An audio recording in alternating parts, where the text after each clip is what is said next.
О них мечтали бедняки, а богатеи держали их под замком. Их прятали глубоко в земле и рисовали карты, о которых грезили кладоискатели и археологи. Они приносят власти горе. Деньги сопровождают человека повсюду. Они немые свидетели восхождения царей и смены династий. Самые древние монеты в Таджикистане чеканили в VI-V веках до нашей эры.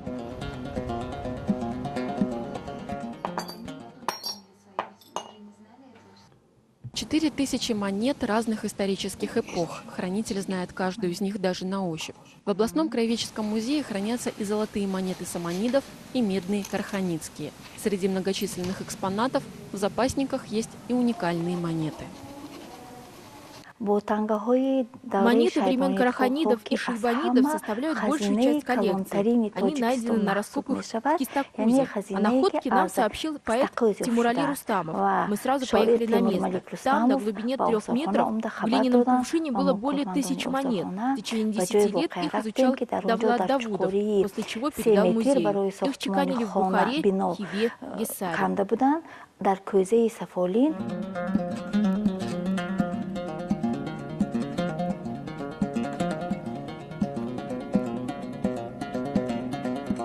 История денежного обращения в Таджикистане уходит корнями в глубокую древность. Местные люди познакомились с монетами благодаря торговым и политическим связям с более развитыми государствами. Такие монеты называли драхмами. Способ чеканки и изображения взяты с греческих образцов. Один из знаменитых кладов, обнаруженных на территории страны, содержал ахименидские золотые дарики V века до нашей эры. Золотые, серебряные, медные. В нашем музее хранятся монеты VII и VIII века, отчеканенные в Истаравшане. Они округлой формы, двусторонние. Такие монеты были в ходу во времена царя Канишки. До прихода ислама на монетах изображали правителей. После арабского нашествия на монетах появились надписи.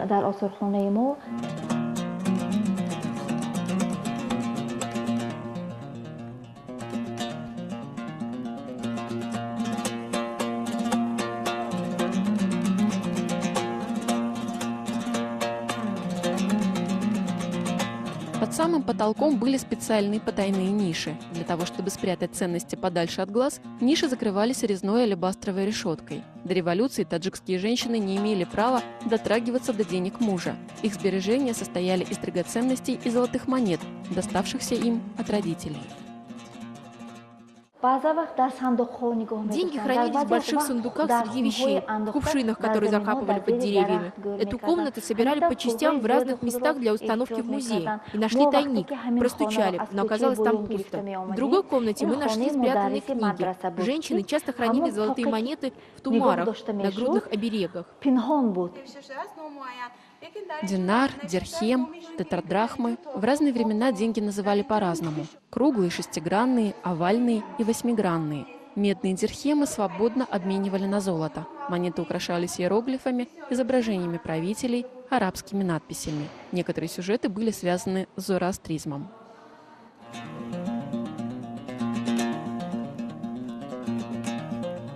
Более 30 центров чеканки монет. Рассвет денежного обращения пришелся на время династии саманидов. В ту эпоху эти монеты принимались далеко за пределами Средней Азии. Для Зафара монеты – это целая наука. Он продолжает дело отца. Серебряные, медные, бронзовые. В коллекции Зафара есть самые первые монеты, очеканенные в Худжанде, и денежные купюры царских времен России. Коллекции семьи Мамаджановых более 30 лет. К сожалению, мало осталось нумизматов. Раньше были клубы, где можно было обмениваться информацией. Когда я нахожу монеты, которых нет у меня в коллекции, очень радуюсь. Мечтаю о монетах Александра Македонского. Планирую поехать на юг и пройтись по кишлакам. Надеюсь найти там такие реликвии.